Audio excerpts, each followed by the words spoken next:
Good evening, Jonathan. You did a great job with your post, and you're absolutely right when you say that there were communists working in the American foreign U.S. policy, trying to say that socialism was a good idea. It was working in that region of the world. Therefore, if it is working there, then it should be working other places too. And so it was kind of like an experiment, if you could say, that as we saw how it worked and it didn't work and it went back and forth, and so then that ultimately ended up tainting, and that was the ultimate deciding factor in whether or not communism would be involved in American foreign policy to this day. So what we observed and what we tried and what we had failed, and when we had observed watching them fail, had decided that this really isn't the best thing for us. Socialism, as good as an ideal as it may sound, it doesn't work, and there is no such thing as a perfect utopia.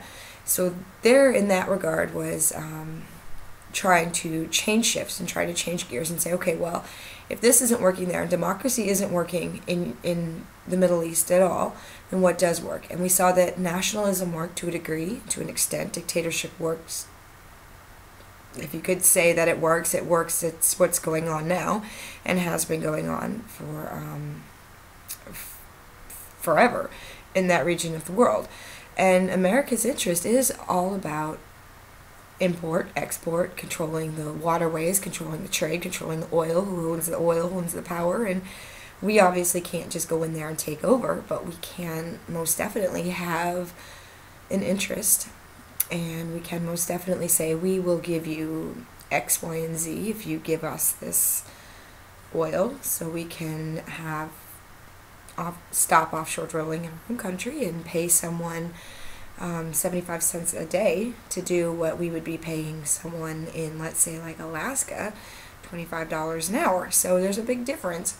And if we can somehow manipulate and control the production and work within the hierarchy to maintain that and to profit from it and boost our economy up in the process, then kudos to us. So it doesn't do us any good to pull out of the Middle East simply because we have such a dependency on oil. So because of that, we have to somehow find the balance of accepting the religion, accepting their politics without so much as having it become an invasion upon westernized ideals and American way of life. And so long as we can somehow find that balance and maintain it without crossing the boundaries, then I think ultimately that's the goal, is finding some way to control it, overthrow it, manipulate it, but work within it as well. That can somehow make sense, because you can't control or own what you don't own, and we can't just buy the country, steal the oil supply, and profit.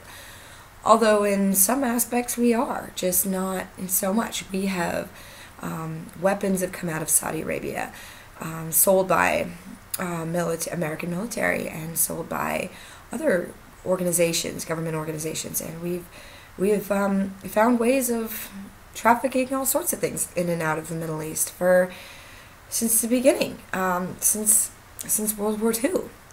And so if there's a profit and there's a need for it, and there's a demand for it, somebody is always going to profit. And I think that's just the nature of the world.